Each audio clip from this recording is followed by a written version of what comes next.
I don't know whether to be afraid or excited about what's about to happen. I think be very, very afraid. That's what I think. So coming up, veteran comic Greg FITZSIMMONS is in the building. He's got tools, and he's not smiling. He's going to hook you up with some free tickets to his comic show on the East Side.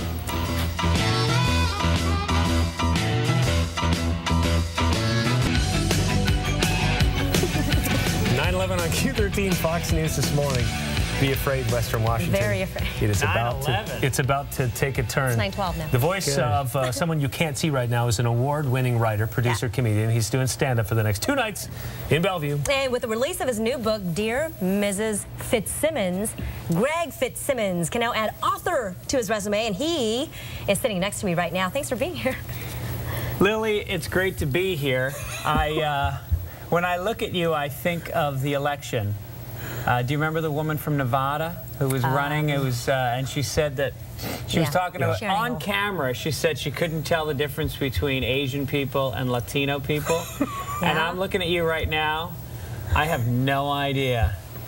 And isn't that great?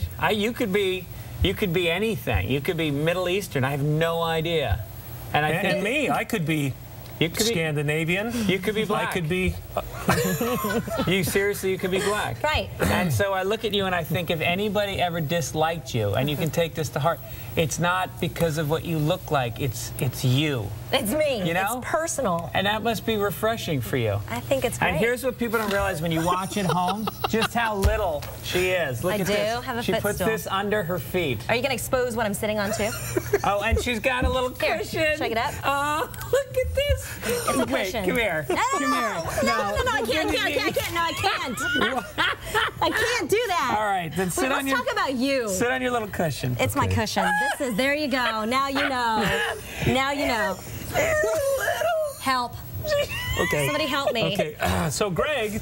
All right, let's talk news. How did you get into comedy? And have you ever been arrested for touching people you don't know? Rupert Murdoch got me started. Oh, he did? No. Okay. I started, you know, in classrooms like every other kid, just doing the opposite of what you're told to do. And I eventually found that I had no other real employment opportunities but standing on stage for an hour and making fun of people while they ate chicken wings. Were you always class clown as a kid? I wasn't the class clown. I was the class comedian. I would make jokes. The class clown would do a pratfall or, you know, put tools on or try to pick up a newscaster. But me, more restrained, more sophisticated. So people probably know you from the Howard Stern show. That's where I first was exposed to your humor. Yes. And so what was that time like? It's still, I was on Tuesday. It's like you survive. Every time you go on, you survive. You go in, I always think it's like being a boxer. You got to keep your guard up, but you also have to bring it. So it's difficult, and you realize like you might seem famous because people know you from it, but then you look, you are. Yeah, but then you look at your peers and it's like a midget and a crackhead and a guy who believes he was abducted by aliens, and then you realize these are my peers. Right. I'm not famous as much as like a circus freak. So what was it like the first few times you got on stage? And for people who haven't seen your stand-up show, what's your brand of comedy? Yeah, what do you I like to be spontaneous on stage. I talk about the moment, whatever's going on in that club at that moment with those people, what's in the news, what's going, like I'm in Bellevue and I talk about Bellevue. It's a funny place. It's like geeks that got rich, and they're what, are you from there? I'm not from Bellevue, but I don't know about geeks who got rich. It's a smart community. Yes, they're very intelligent. That's what you're trying to say, right? Yeah, they're great. I mean, geeks is the new you know, cool. It is. It's like It's like I'm a loser, and geeks were the only people I used to be able to look down on, nerds and geeks, and now they're above me. I got no one left. Let's talk about your new book. You wanna? Yes, very much. It's called Dear Mrs. FITZSIMMONS. Talk about the book, Tales of Redemption from an Irish Mailbox. What led you to write the book, and what's in it? Well, my mother used to save letters. Every time I got in trouble my whole life, my mother would save the letters. They thought they were funny. They'd open them at the dinner table, and then they would laugh at them, which would encourage me to go back to school and generate more bad mail, because I wanted my parents to be happy. I wanted them to laugh. So it was a very Bronx Irish thing of this kind of rebellion.